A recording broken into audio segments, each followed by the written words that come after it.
বাংলাদেশের তারকা পেসার তাসকিন আহমেদের বিরুদ্ধে মারধরের অভিযোগে জিডি হয়েছে মিরপুর মডেল থানায়। এই পেসারের বিরুদ্ধে অভিযোগ করেছেন তারই বাল্যবন্ধু সিফাতুর রহমান সৈকত।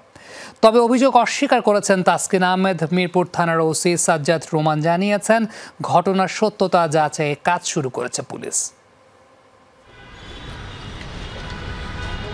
এই মুহূর্তে বাংলাদেশের অন্যতম সেরা পারফর্মার তাসকিন আহমেদ। মাঠে গতি আর সুইংয়ের ঝলকে প্রতিপক্ষ ব্যাটারের নাভিশ্বাস তুলে দেন তাসকিন। তবে সাম্প্রতিক সময়ে মাঠের বাইরের বেশ কিছু ঘটনায় আলোচনায় এসেছেন তাসকিন। এই যেমন সবশেষ টি-20 বিশ্বকাপে টিম বাস মিস করে ম্যাচ খেলতে না পারার সংবাদ হয়েছিল গণমাধ্যমে। এমনকি সবশেষ বিপিএলে হোটেলে পরিচিত একজনের গায়ে হাত তোলার মতো গুরুতর শৃঙ্খলা ভঙ্গের অভিযোগও ওঠে। এবার তাসকিনের বিরুদ্ধে উঠল আরও গুরুতর অভিযোগ। তবে ইস্যুটি ক্রিকেটীয় নয়, তাসকিনের ব্যক্তিগত জীবনের। তাসকিন আহমেদ রোববার তার দুই বাল্যবন্ধুকে গাড়িতে তুলে কিল ঘুষি মেরে আহত করেছেন এমন অভিযোগ করে মিরপুর থানায় জিডি করেছেন সিফাতুর রহমান সৌরভ। সাধারণ ডায়েরিতে বলা হয়, ঘটনার এক পর্যায়ে সৌরভ ও তাসকিনের আরেক বন্ধু ইশতিয়াক আহমেদ সৌরভকে নিয়ে গাড়ি থেকে জোর করে নেমে যান। পরে মদ্যপ অবস্থায় সৌরভকে ফোন করে গালি দেবার পাশাপাশি হুমকিও দেন তাসকিন, এমনটাই জিডিতে লেখা হয়েছে। ঘটনার বিস্তারিত জানতে সৌরভের সাথে যোগাযোগ করা সম্ভব হয়নি। তবে আরেক বাদী ইশতিয়াক আহমেদ দিয়েছেন ঘটনার বর্ণনা।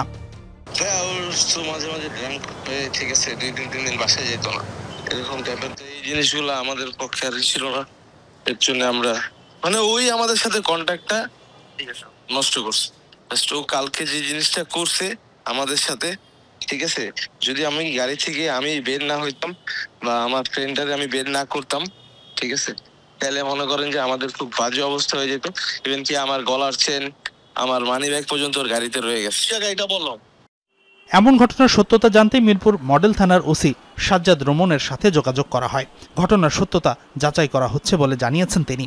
শোরুমে একজন ব্যক্তি তাসকিনের বাল্যবন্ধু, উনি একটা অভিযোগ করেছেন, গুণগত বিষয় নিয়ে কথাকাটি হয়েছে, হাতাহাতি হয়েছে। আমরা আসলে সত্যতা আছে কিনা, তাসকিনের সঙ্গে আরো বন্ধু বান্ধব ছিল, তারা কে মারছে বা কে করছে, তাসকিন করছে, তার সঙ্গে আরো বন্ধু ছিল, এটা আমরা জানার চেষ্টা করতেছি।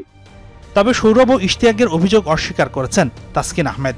যমুনা টেলিভিশনকে তাসকিন বলেন, অন্য এক বন্ধুর সাথে তাদের ঝামেলায় জড়ানো হয়েছে তার নাম। ঘটনায় ছিলামই না, আমি কিন্তু আসলে মারি নাই। এবং আমি যদি মারতাম, আমার তাহলে ওদের কাছে আমার ফোনের ডায়াল লিস্ট থাকতো, আমার কিছু রেকর্ডিং থাকতো। ঘটনা হয়েছে আমার এক বন্ধুর সাথে, ওরা আমার নামে ইন্টারভিউ দিছে, কারণ আমি হচ্ছে ওই বন্ধুর ব্যাকআপ হিসাবে মোহাম্মদপুর থানায় ফোন করছে। ওই পুলিশ এসে ওদেরকে খুঁজছিল, ওরা উল্টা জিডি করছে আমার নামে ইন্টারভিউ।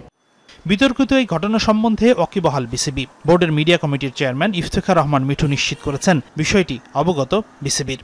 আমাদের আমিনুল ইসলাম বুলবুল বলেন বা আমাদের নাজমুল আমিন ফাইম, এরা কনসার্ন, এরা অলরেডি এটাকে একটা ইনকোয়ারি করা হচ্ছে।